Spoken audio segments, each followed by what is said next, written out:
Sikap Presiden Amerika Serikat Donald Trump lagi-lagi berubah terhadap Presiden Ukraina Volodymyr Zelensky. Kali ini, Trump sebut Zelensky tak tahu terima kasih setelah dirinya mengeklaim telah membuka jalan damai Ukraina dengan Rusia. Kritik itu buntut dari penolakan Ukraina atas polemik rencana damai 28 poin buatan Trump yang dinilai sebagian pihak sebagai daftar keinginan Rusia. Karena proposal itu lebih banyak memuat poin-poin yang menguntungkan Rusia ketimbang Ukraina. Padahal sebelumnya Trump tampak mulai menjalin komunikasi hangat dengan Zelensky. Tapi perubahan sikap Trump ini bukan sesuatu yang mengejutkan. Bak air di daun talas, sikap Trump yang tampak pelin-pelan itu kerap ia tunjukkan, baik di hadapan Rusia maupun Ukraina. Lalu, seperti apa perubahan sikap-sikap Trump itu?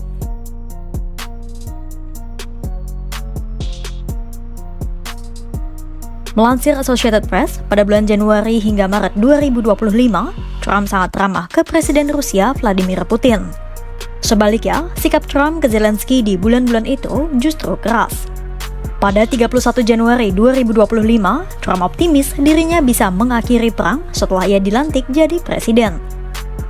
Lalu pada 19 Februari 2025, Trump menyindir Zelensky sebagai seorang diktator tanpa pemilu yang akan segera kehilangan negaranya. Puncak pertikaian Trump dan Zelensky terjadi ketika Presiden Ukraina itu berkunjung ke Ruang Oval di Gedung Putih, Washington pada 28 Februari 2025. Sebuah kunjungan yang berubah jadi momen debat panas antara Trump dan Zelensky. Pertemuan itu berujung pada diusirnya Zelensky oleh Trump dan Wakil Presiden J.D. Vance. Saat itu, Trump menyebut Zelensky tidak pernah berterima kasih pada Amerika Serikat. Maret 2025, Trump masih menaruh kepercayaan tinggi pada Putin dan yakin Presiden Rusia itu akan melaksanakan kesepakatan damai.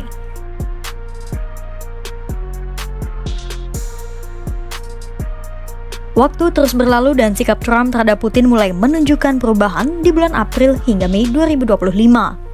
Nada bicara Trump terhadap Putin berubah drastis menjadi kecaman dan peringatan. Ahli pun memandang Trump mulai sadar permainan Putin. Pada 24 April 2025, Trump menuntut Putin untuk segera mengakhiri perang usai Rusia menyerang Ukraina dengan rentetan rudal dan drone selama berjam-jam. Dan pada 29 April 2025, Trump menunjukkan rasa simpatinya terhadap Ukraina. Cara bicara Trump terhadap Zelensky pun lebih lembut usai keduanya bertemu di sela-sela pemakaman Paus Fransiskus. Pertemuan itu menjadi pertemuan pertama Trump dan Zelensky usai keduanya terlibat perselisihan di Ruang Oval.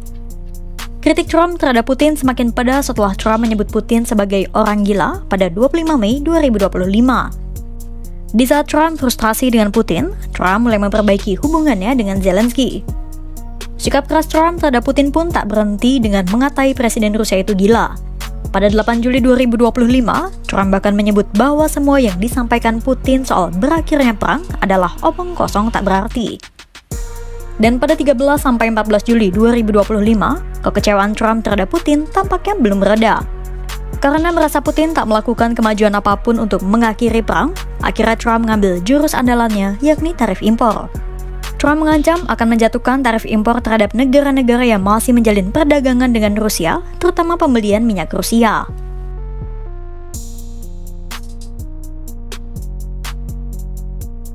Pada bulan Agustus hingga Oktober 2025, Trump menunjukkan sikap abu-abu. Di satu sisi mencoba terlihat akrab dengan Putin, namun di satu sisi juga menyindir Rusia sebagai macan kertas. Pada 15 Agustus 2025, Trump sempat menjamu Putin di Alaska. Namun dalam pertemuan itu tidak ada kesepakatan apapun yang dicapai. Dan lebih dari sebulan kemudian pada 23 September 2025, Trump menyebut bahwa Rusia kini hanyalah macan kertas usai bertempur selama bertahun-tahun.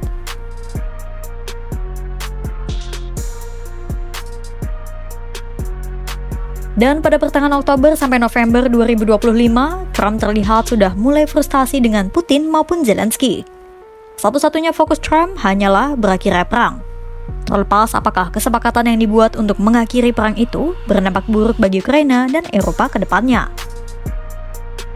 Pada 17 Oktober 2025, saat menjamu Zelensky di Gedung Putih, Trump membuat pernyataan yang mengindikasikan bahwa Ukraina seharusnya merelakan saja wilayah yang telah diduduki Rusia demi perang bisa berakhir.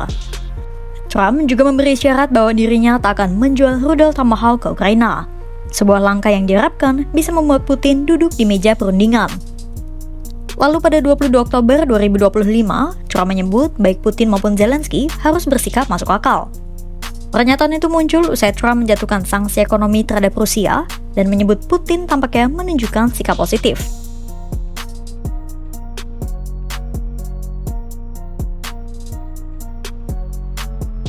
Lalu pada pertengahan November 2025, bocor sebuah proposal 28 poin perdamaian yang dirancang Trump. Dalam proposal itu, Ukraina diminta untuk melakukan sejumlah kompromi.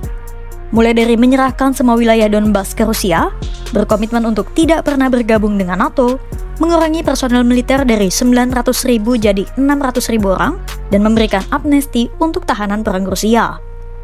Dan di lain sisi, Rusia hanya perlu membuat komitmen untuk tidak menginvasi negara-negara tetangganya di masa depan dan memberikan jaminan keamanan bagi Ukraina. Itulah mengapa jelas Ukraina menolaknya. Sejumlah senator dari Partai Republik dan Demokrat pun mengkritik proposal itu dengan menyebutnya sebagai daftar keinginan Rusia. Mulanya, Trump masih sabar dan hanya menyebut bahwa Zelensky harus menanggapi proposal itu maksimal pada 27 November 2025. Dan pada 22 November 2025, Trump menyebut bersedia untuk bernegosiasi dengan Ukraina dengan mengubah isi proposalnya, asalkan perang bisa berakhir. Tapi pada 23 November 2025, lagi-lagi Trump meledak. Di akun Truth Social-nya, Trump kembali mengkritik Ukraina tak berterima kasih atas upayanya mengakhiri perang. Dan sekali lagi, Trump menyalahkan pendahulunya, Joe Biden, karena membiarkan konflik di Ukraina. Kecaman terbaru Donald Trump terhadap Ukraina menunjukkan satu hal yang sama sepanjang tahun 2025. Sikap Trump terhadap perang Rusia-Ukraina terus berubah. Mulai dari ramah ke Putin dan keras ke Zelensky, hingga berbalik menuding Putin sebagai gila, lalu kembali menekan Zelensky untuk menerima kompromi. Seluruh pergeseran ini membuat hubungan Amerika Serikat-Ukraina pasang surut dan menyisakan ketidakpastian bagi upaya mengakhiri perang. Yang jelas, selama Trump terus mendorong rencana damai yang dianggap menguntungkan Rusia, pertikaiannya dengan Zelensky tampaknya belum akan berakhir. Kira-kira seperti apa hubungan ketiga pemimpin ini ke depannya? Bisakah Trump, Putin, dan Zelensky saling berkompromi untuk mengakhiri perang? Pantau terus perkembangannya hanya di kanal YouTube Kompas.com.